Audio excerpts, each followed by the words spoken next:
Did critics accidentally try to bury some of the most addictive movies of the 90s? These films were called ugly, violent, pointless, annoying, confusing, and even career-ending. But something strange happened after the reviews faded. Audiences kept watching. On VHS, late-night cable, dorm room TVs, and scratched DVDs, these rejected movies became legends. Today, we're exposing 15 cult classics critics dismissed, and the shocking one fans rescued the hardest. Number 15, The Ref, 1994. A Christmas movie where everyone hates each other sounds like box office poison. And in 1994, that is almost exactly what happened. The Ref did not arrive like a warm holiday classic wrapped in snow, forgiveness, and family hugs. It arrived like a hostage situation with ornaments. Dennis Leary plays a desperate burglar who takes a wealthy, bitter married couple hostage, only to realize their marriage is more dangerous than his crime. Instead of cozy sentiment, the movie gives us arguments, insults, resentment, blackmail, and one of the most dysfunctional Christmas dinners of the decade. Critics were not completely united against it, but the film was too sharp, too mean, and too acidic to become a mainstream holiday hit.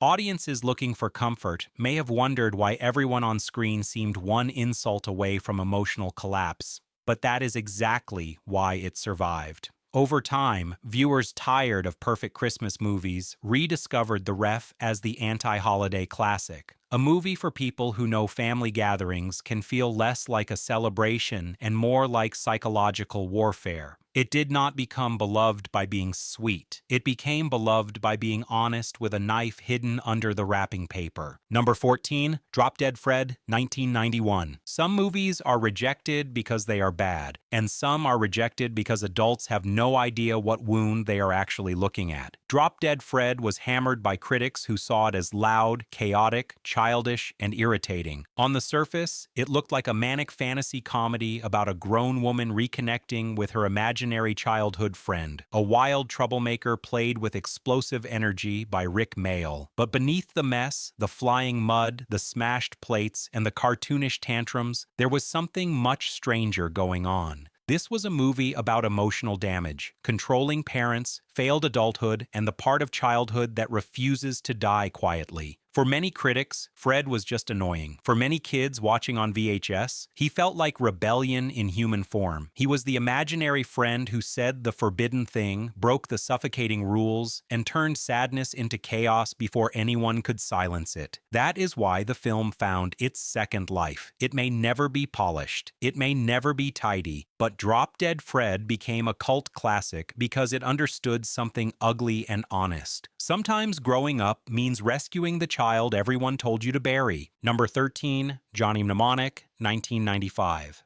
Before the internet fully swallowed the world, this movie looked ridiculous. Then the future started looking suspiciously ridiculous too. Johnny Mnemonic was released in 1995 with Keanu Reeves as a data courier carrying dangerous information inside his own brain. Critics mocked its acting, cyberpunk dialogue, strange world building, and overloaded style. At the time, it seemed like a messy sci-fi thriller drowning in neon, hackers, megacorporations, body implants, and digital panic. But decades later, that mess became part of its strange power. The film now feels like a cracked time capsule from the moment culture was terrified and fascinated by the coming online age. It imagined information as a weapon, corporations as predators, and human bodies as storage devices before most people understood how much of life would be controlled by data. Yes, it is clunky. Yes, it is excessive. Yes, some scenes feel like they escaped from a fever dream at a computer convention. But that is also why cult audiences came back to it. Johnny Mnemonic did not predict the future cleanly. It predicted the anxiety. And sometimes a messy warning ages better than a polished masterpiece.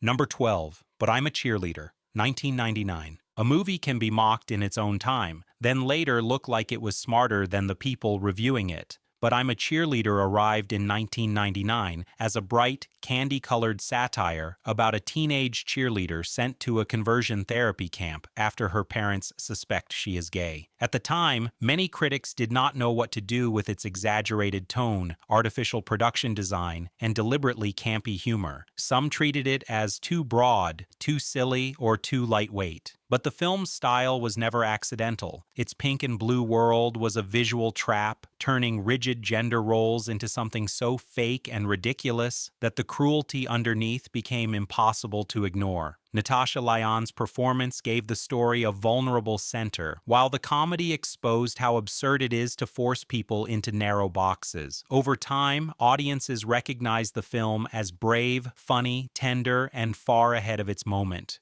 It became more than a cult comedy. It became a comfort film for viewers who saw themselves in its defiance. Critics may have underestimated it, but fans understood the truth. Beneath the pastel colors was a sharp little rebellion. Number 11, The Boondock Saints, 1999. Few 90s movies were dismissed this hard, only to come roaring back through dorm rooms, DVD players, and word of mouth. The Boondock Saints was not treated like a future cult phenomenon when it first appeared. Critics rejected its vigilante violence, swaggering attitude, and moral simplicity, and its theatrical release was extremely limited. To many reviewers, it looked like a noisy crime fantasy trying too hard to be cool. But once the movie reached home video, something changed. Young audiences discovered the McManus brothers, their religious sense of mission, their black coats, their slow-motion shootouts, and Willem Dafoe's wild, theatrical detective performance. Suddenly, the same things critics disliked became the exact things fans quoted, imitated, and defended. It was not subtle, but cult movies rarely survive because they whisper. They survive because they give a specific audience a feeling they cannot get anywhere else. The Boondock Saints became a late 90s underground favorite because it felt dangerous, stylish, and forbidden, even when it was messy. Critics saw excess, fans saw attitude, and sometimes attitude is enough to keep a movie alive for decades. Number 10, Last Action Hero, 1993. This was supposed to be a massive Schwarzenegger event. Instead, it got crushed by dinosaurs and misunderstood by almost everyone. Released in 1993, Last Action Hero arrived during the same summer that Jurassic Park changed blockbuster history. That timing alone was brutal, but the bigger problem was expectation. Audiences wanted Arnold Schwarzenegger playing the ultimate action hero straight. What they got was a self-aware satire about action movies, movie cliches, exploding cars, impossible villains, magic tickets, and the absurd rules Hollywood had trained viewers to accept. Critics and audiences were confused. Was it a parody? Was it a blockbuster?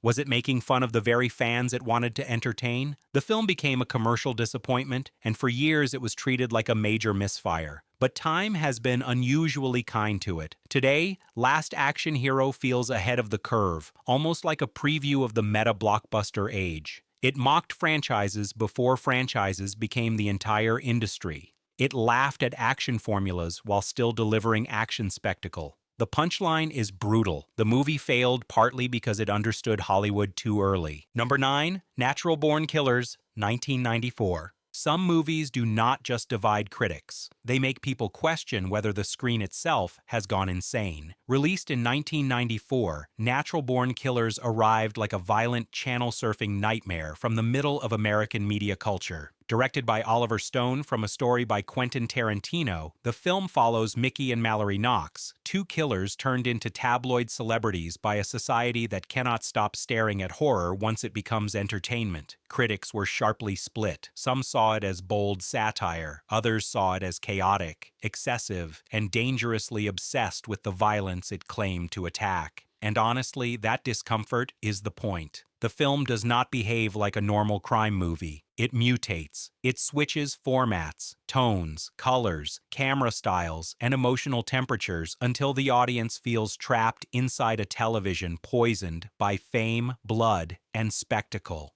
In the 90s, that style felt abrasive and irresponsible to many reviewers. But later, as true crime obsession, viral criminals, and media outrage cycles became everyday culture, the film started looking less like exaggeration and more like prophecy. Natural-born killers remains hard to love in a normal way, but cult classics are not always comfortable. Sometimes they survive because they touch a nerve that never stopped hurting. Number 8. Twin Peaks, Fire Walk with Me, 1992. Audiences expected answers from David Lynch. What they got felt more like walking into someone else's nightmare and realizing there was no exit.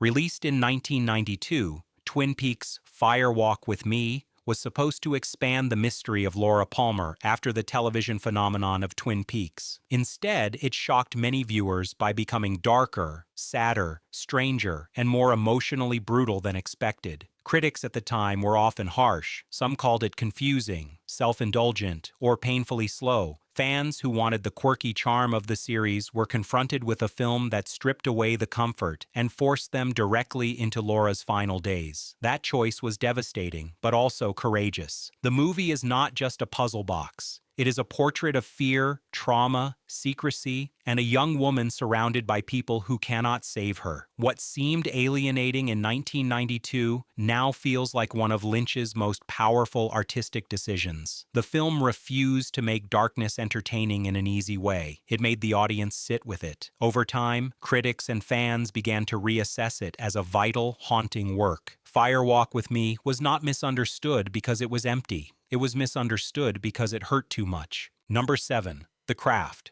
1996.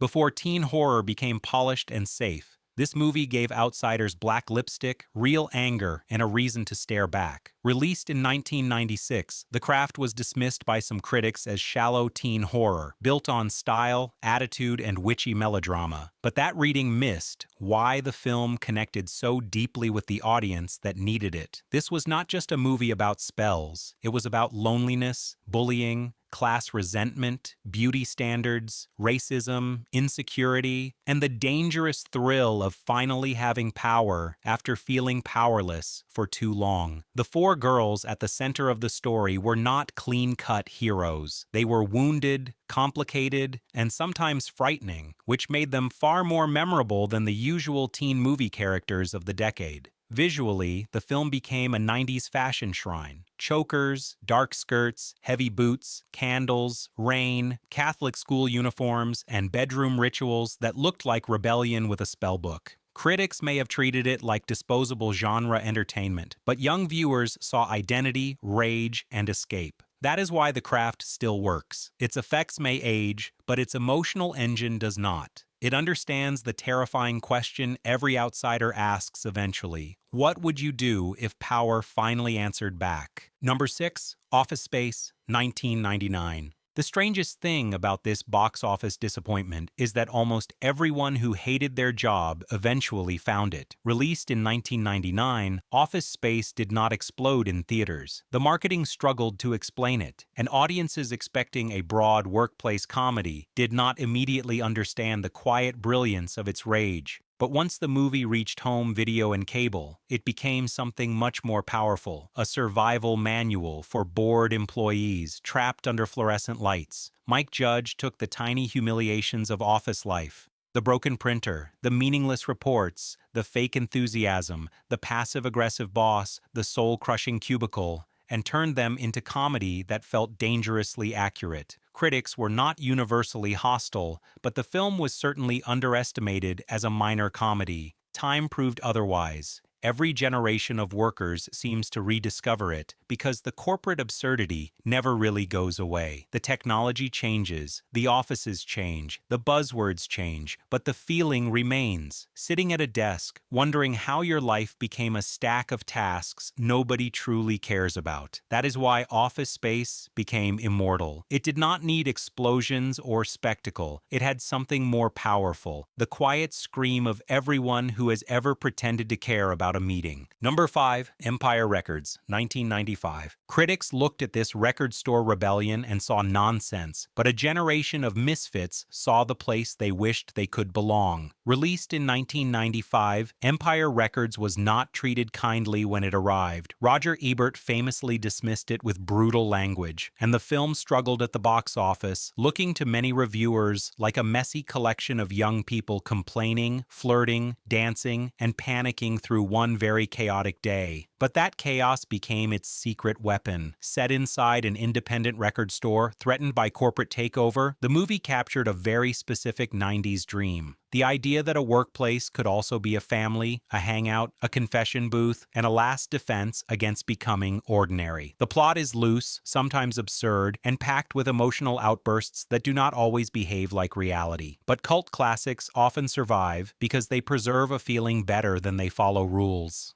Empire Records became a comfort object for Gen X viewers and younger fans who discovered it later. A movie full of music, sarcasm, heartbreak, rebellion, and people trying to figure themselves out before adulthood swallowed them whole. Critics saw a noisy mess. Fans saw a lifeline with a soundtrack. Number 4. Event Horizon, 1997. Some flops disappear because nobody remembers them, but this one survived because viewers could not forget what it made them feel. Released in 1997, Event Horizon arrived as a science fiction horror film about a rescue crew investigating a missing spaceship that suddenly returns from deep space. On paper, that already sounds eerie, but the movie's true terror comes from the idea that the ship did not simply vanish. It went somewhere no human mind was built to understand, and it brought something back with it. Critics were largely unimpressed at the time, calling it messy, confusing, and unpleasant, while audiences did not turn it into a major box office success. But over the years, the film began to grow in reputation because its atmosphere was stronger than its original reception suggested. The industrial corridors, flickering lights, haunted machinery, and nightmare flashes created a feeling of cosmic evil that stayed with people. It was not clean horror. It was dirty, violent, and spiritually rotten. That is why it found new life.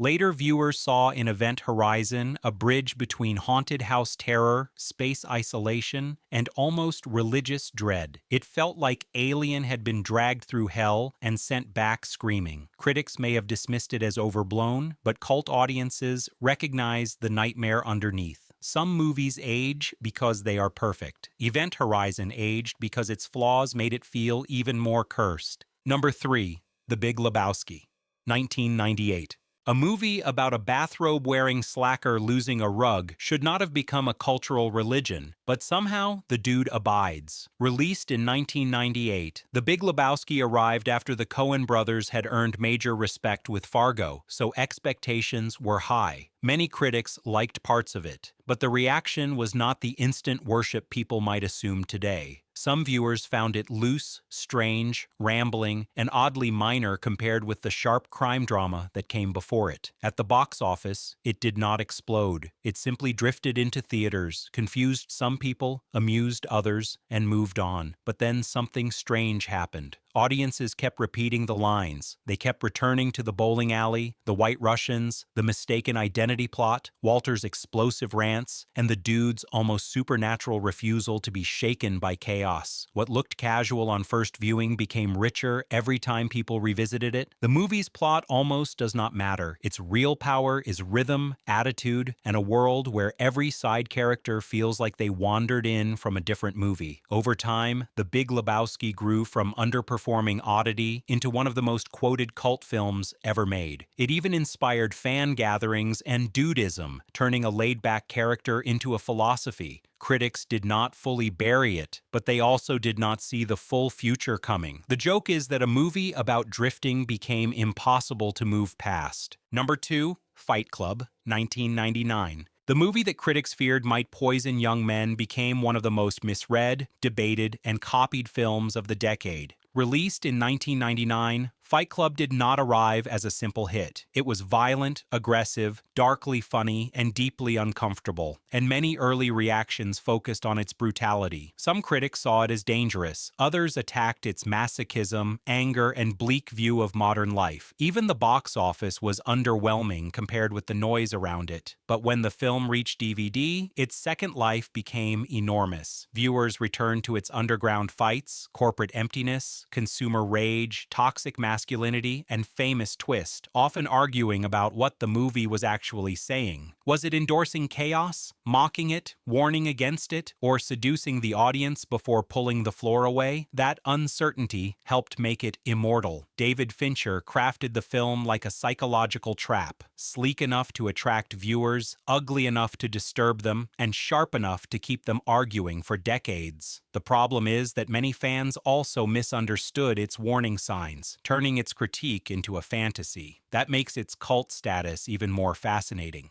Fight Club did not just survive criticism, it became a cultural test. The way someone talks about it often reveals whether they saw the satire, the pain, or only the punch. Critics feared its influence, but time made it impossible to ignore. Number 1, Showgirls, 1995. No 90s cult classic had a more brutal public execution, and no 90s disaster fought harder to crawl back from the grave. Released in 1995, Showgirls was supposed to be a provocative adult drama from director Paul Verhoeven, the filmmaker behind bold, glossy, controversial hits. Instead, it became a punchline almost overnight. Critics attacked it viciously, audiences were shocked by its excess, and the film became closely tied to the Razzie Awards, bad reviews, and the idea of a career-killing Hollywood disaster. The performances were mocked, the dialogue was mocked, the sexuality, ambition, melodrama, and Las Vegas glitter were all treated as evidence of a movie completely out of control. But that is where the story gets interesting. Over time, viewers began asking whether the film was simply bad, or whether its artificiality was the whole point. Was Showgirls exposing the ugliness of entertainment culture by making everything look exaggerated, plastic, hungry, and grotesque?